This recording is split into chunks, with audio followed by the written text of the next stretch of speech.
Fitzgerald Kennedy, do solemnly swear I, John Fitzgerald Kennedy, do solemnly swear that you will faithfully execute the office of President of the United States that I will faithfully execute the office of President of the United States and will, to the best of your ability, and will, to the best of my ability, preserve, protect, and defend the Constitution of the United States. preserve, protect, and defend the Constitution of the United States. So help you God.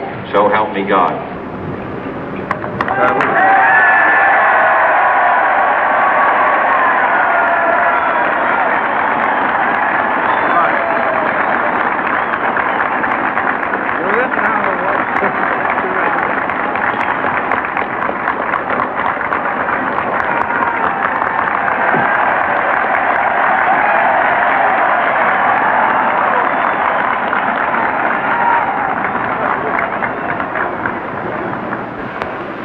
Vice President Johnson, Mr. Speaker, Mr. Chief Justice, President Eisenhower, Vice President Nixon, President Truman, Reverend clergy, fellow citizens.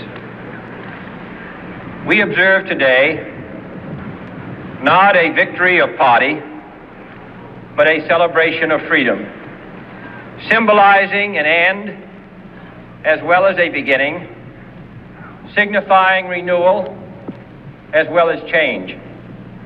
For I have sworn before you and Almighty God the same solemn oath our forebears prescribed nearly a century and 3/4 ago. The world is very different now, for man holds in his mortal hands the power to abolish all forms of human poverty and all forms of human life. And yet the same revolutionary beliefs for which our forebears fought are still at issue around the globe. The belief that the rights of man come not from the generosity of the state, but from the hand of God. We dare not forget today that we are the heirs of that first revolution.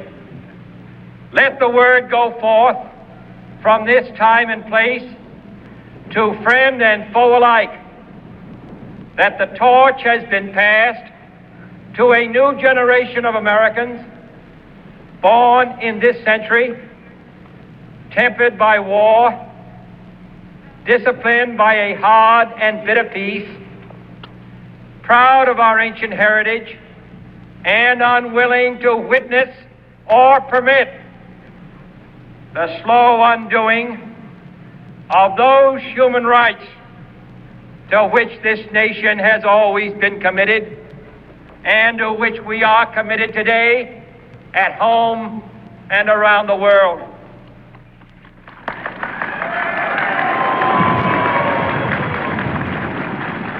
Let every nation know, whether it wishes us well or ill, that we shall pay any price, bear any burden, meet any hardship, support any friend, oppose any foe to assure the survival and the success of liberty.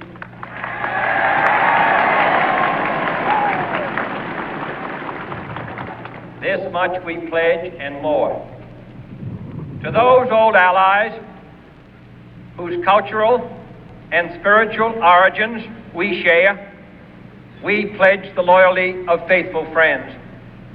United, there is little we cannot do in a host of cooperative ventures.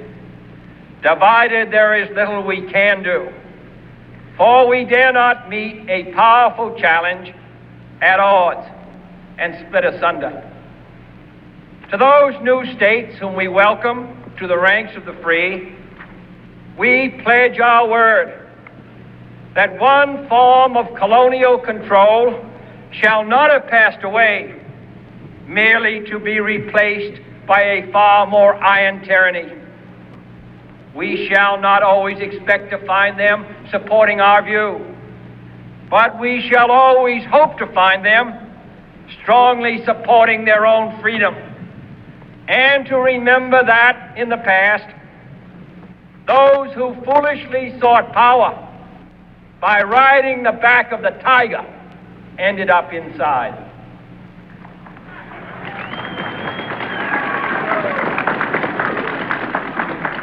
To those people in the huts and villages of half the globe struggling to break the bonds of mass misery, we pledge our best efforts to help them help themselves for whatever period is required, not because the communists may be doing it, not because we seek their votes, but because it is right.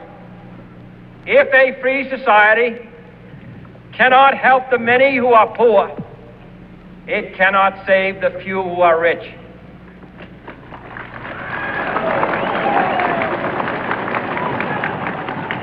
To our sister republics south of our border, we offer a special pledge to convert our good words into good deeds, in a new alliance for progress, to assist free men and free governments in casting off the chains of poverty. But this peaceful revolution of hope cannot become the prey of hostile powers. Let all our neighbors know that we shall join with them to oppose aggression or subversion anywhere in the Americas. And let every other power know that this hemisphere intends to remain the master of its own house.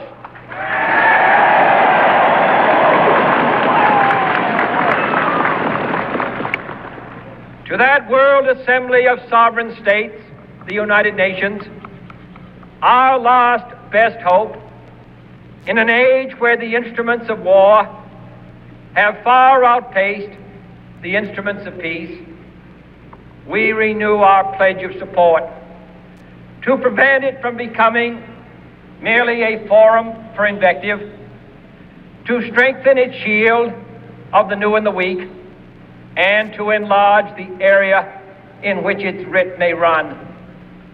Finally, to those nations who would make themselves our adversary, we offer not a pledge, but a request that both sides begin anew the quest for peace.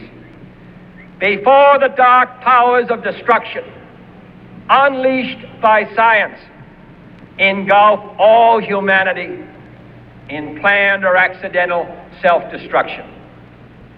We dare not tempt them with weakness, for only when our arms are sufficient beyond doubt can we be certain beyond doubt that they will never be employed. But neither can two great and powerful groups of nations take comfort from our present course, both sides overburdened by the cost of modern weapons, both rightly alarmed by the steady spread of the deadly atom, yet both racing to alter that uncertain balance of terror that stays the hand of mankind's final war. So let us begin anew, remembering on both sides that civility is not a sign of weakness, and sincerity is always subject to proof. Let us never negotiate out of fear, but let us never fear to negotiate.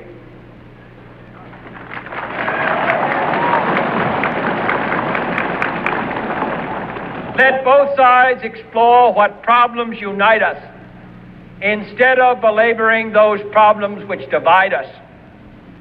Let both sides, for the first time, formulate serious and precise proposals for the inspection and control of arms, and bring the absolute power to destroy other nations under the absolute control of all nations.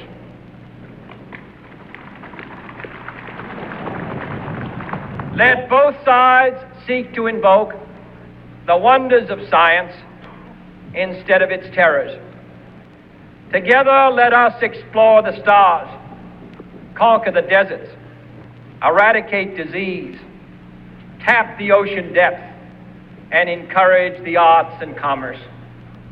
Let both sides unite to heed in all corners of the earth the command of Isaiah to undo the heavy burdens and let the oppressed go free.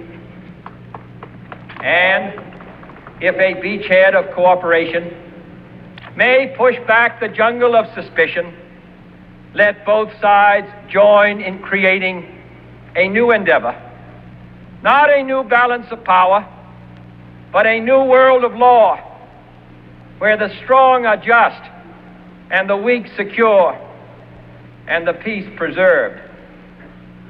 All this will not be finished in the first 100 days, nor will it be finished in the first 1,000 days, nor in the life of this administration, nor even perhaps in our lifetime on this planet. But let us begin.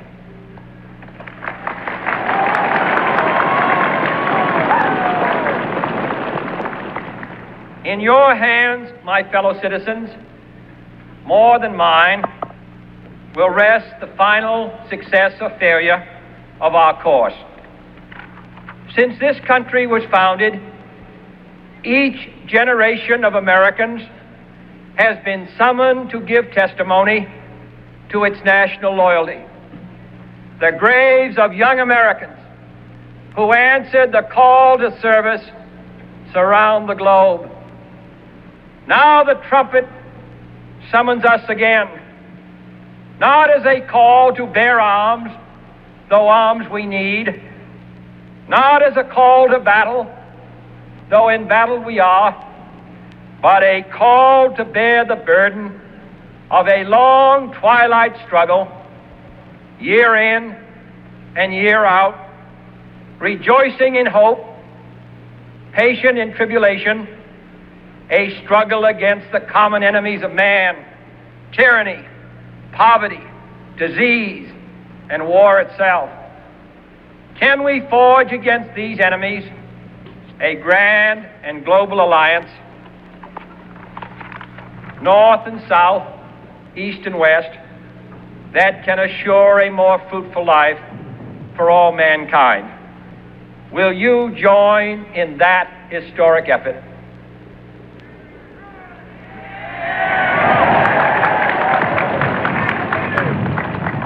In the long history of the world, only a few generations have been granted the role of defending freedom in its hour of maximum danger.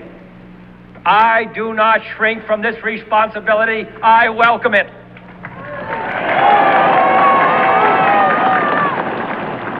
I do not believe that any of us would exchange places with any other people or any other generation. The energy, the faith, the devotion which we bring to this endeavor will light our country and all who serve it. And the glow from that fire can truly light the world. And so, my fellow Americans, ask not what your country can do for you. Ask what you can do for your country.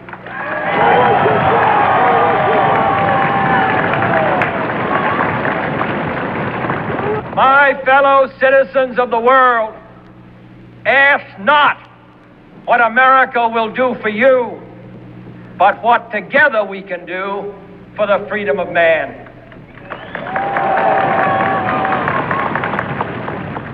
Finally, whether you are citizens of America or citizens of the world, ask of us here the same high standards of strength and sacrifice which we ask of you. With a good conscience, our only sure reward, with history the final judge of our deeds, let us go forth to lead the land we love, asking His blessing and His help but knowing that here on earth God's work must truly be our own.